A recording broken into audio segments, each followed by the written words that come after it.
Hello friends, welcome to my channel. तो आज का टॉपिक जो मैं एक्सप्लेन करने जा रही हूँ वो है breech presentation. In breech presentation the lie is longitudinal and the podalic pole present at the pelvic breech. तो breech it is a most common malpresentation. Breech presentation is actually a malpresentation. जो normal presentation होता है जिसे कहते हैं vertex presentation, उसमें क्या होता है कि जो जैसे कि ये यूट्रस है, तो इसमें जो बेबी है उसका जो हेड है वो बर्थ कैनाल की तरफ होगा और जो बॉडी होगी वो दूसरी तरफ होगी। तो ये वर्टेक्स प्रेजेंटेशन है। और ब्रीच प्रेजेंटेशन में क्या होता है, जो बेबी का हेड होता है वो दूसरी तरफ हो जाता है और जो बॉडी होती है वो बर्थ कैनाल की तरफ हो जाती है, और इसका लाई जो होता है वो लॉन्गिट्यूडनल लाई ही रहता है।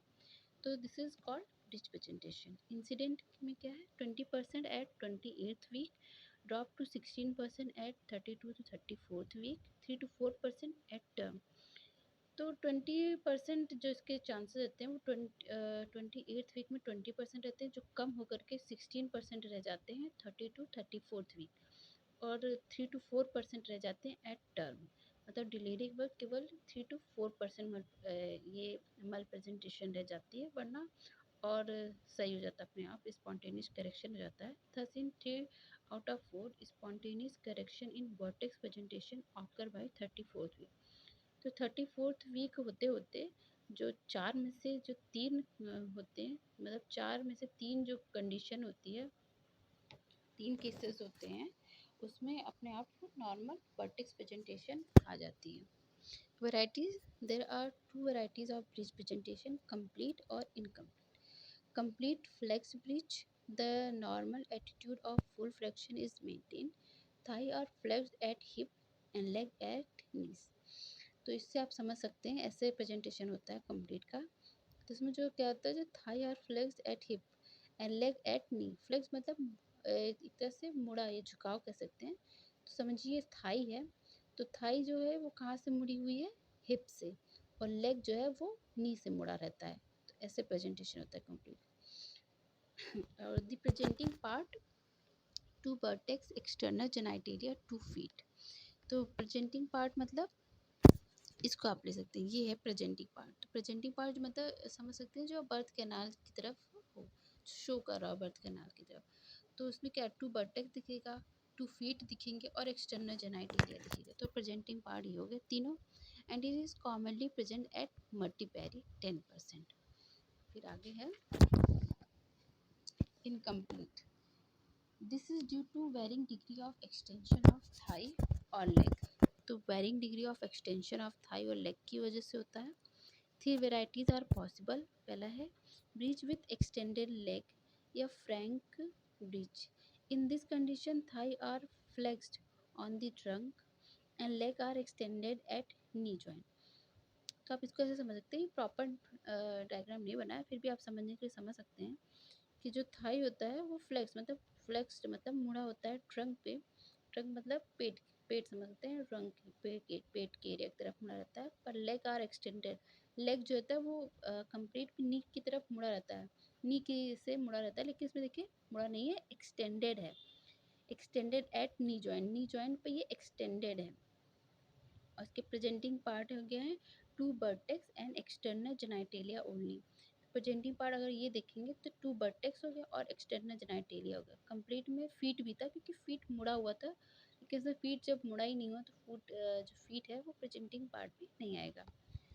फिर है it is commonly present in primary gravida about 70% due to tight abdominal wall, good uterine tone and early engagement of breech.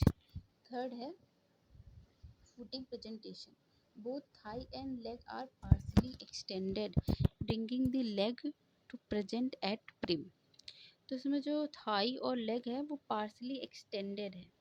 Partially extended, देखिए थाई भी है वो भी एक्सटेंड है, एकदम जैसे करेक्टली मुड़ी नहीं है, और लेग भी एक्सटेंडेड है, पार्सली एक्सटेंडेड इस वजह से। Most commonly seen in preterm deliveries. फिर आगे है knee presentation. Knee presentation, thigh are extended but the knee are flexed. Bring the knee down to present at brim.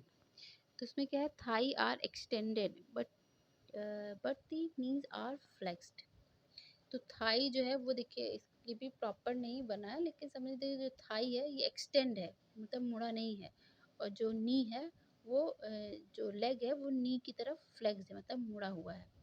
तो bring the knee down to present at brim, the latter two varieties are not common. फिर उसके बाद clinical varieties में फिर है aetiology of breech presentation. There is a higher incidence of breach in early week of pregnancy. Smaller size of fetus and comparatively larger volume of amniotic fluid allow the fetus to undergo spontaneous version by kicking movement until by 36th week when the position becomes stabilized. The following are the known factors responsible for breech presentation. तो पहला है prematurity, most common factor preventing spontaneous version, breech with extended leg, twins, oligohydramnios, congenital malformation of uterus such as septate or bicornuate uterus, short cord or relative or absolute or intrauterine death of fetus, or favorable adoption.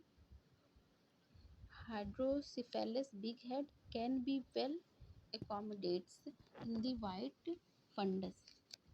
The point placenta previa, contracted pelvis, cornofundal attachment of the placenta minimize the space of the fundus where the smaller head can be placed comfortably.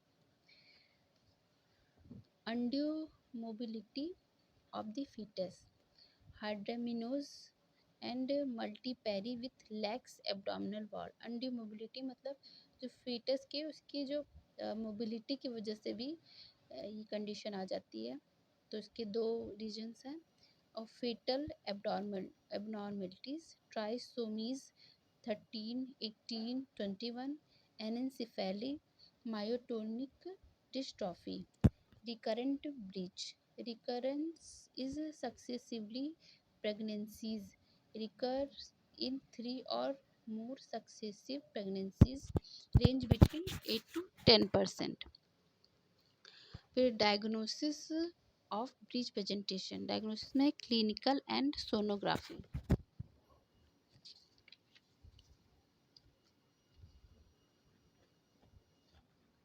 Clinical में है complete breach and clinical, मतलब कैसे पता करेंगे, diagnosis कैसे करेंगे। तो complete breach का कैसे डायग्नोसिस करेंगे, और फ्रैंक ब्रीच यानी इनकम्प्लीट का। पर एब्डोमिनल, फंडल ग्रिप, लेटरल ग्रिप और है तीसरा पेल्विक ग्रिप। तो फंडल मतलब जैसे ये यूट्रस हो गया, तो फंडल ऊपर के रीजन खुद कैसे चेक करेंगे। हेड जो है, तो ये फंडल रीजन, तो हेड जो है वो हार्ड ग्लोबुलर, इसमें हेड कैसे irregular, small part of the feet may be felt by the side of head. तो अगर आप इसके फंडल रीजन को देखेंगे तो आपको हेड हेड पता चलेगा छूने पे। जब उसका ऑब्जर्व करेंगे तो उसमें हेड पता चलेगा, उसमें हेड के साथ ये इरेगुलर फॉर्म भी आएगा। ये क्या है, इरेगुलर, देखिए irregular small part of feet may be felt by the side of head. तो हेड के साथ में ये इरेगुलर फॉर्म ऑफ फीट का भी पता चलेगा। और दूसरा है head is ballotable, head is non ballotable. Lateral grip में क्या है, fetal back is to one side and the irregular limb to the other side। तो फीटल अगर एक साइड, जैसे लेटरल साइड इसका जब लोग वो डायग्नोसिस करेंगे क्लिनिकली, तो एक साइड क्या आएगा, फीटल ब्लैक, एक साइड तो बैक साइड आएगा, और दूसरी तरफ इरेगुलर लिम्स पता चलेगा। इधर पूरा प्लेन एक साइड आएगा इधर। तो ये लिखा है कि fetal back is one side, एक साइड फीटल बैक, दूसरी साइड इरेगुलर लिम्स आएगा।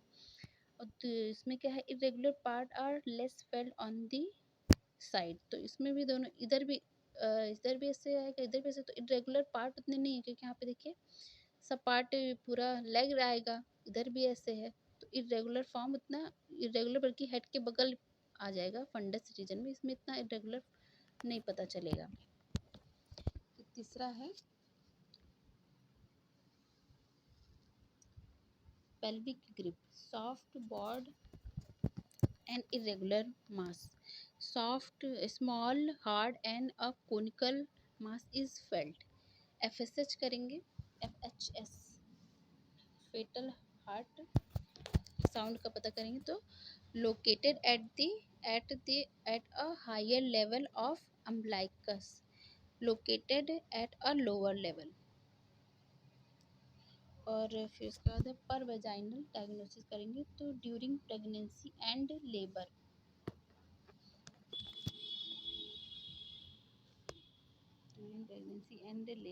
soft and irregular are felt through the fornix, hard felt hard felt of sacrum is felt, hard felt of, and chance of cord prolapse 5%, इसमें 0.5%। और ये तो हो गया clinical diagnosis, और दूसरा था ultrasound diagnosis. It confirm the clinical diagnosis, it can detect fetal congenital abnormalities, type of breach, complete or incomplete। It also localize the placenta, assessment of liquor volume and attitude of the head। Complication, maternal complication, prolonged labor more than 18 hours, obstructed labor, first passage and passenger, related to birth canal, related to fetus। Example है जैसे cephalopelvic disproportion, vaginal stenosis, cervical hydrocephalus, macrosomia, मल presentation.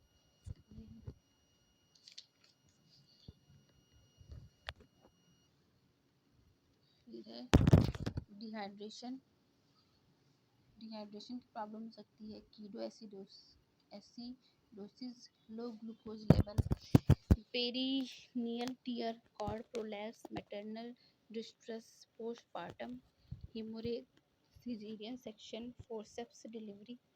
Second है fetal complication, fracture of long bone, green stick fracture, fracture of lower jaw, fracture of cervical vertebra, C1 to C7, intracranial hemorrhage, fetal distress and branchial flexus, C5, C6, C7। Thank you so much. अगर आपको ये video पसंद आया तो please like और subscribe करें, और अगर आपको कुछ भी पूछना हो या फिर कोई डाउट हो तो आप कमेंट भी कर सकते हैं। Thank you so much.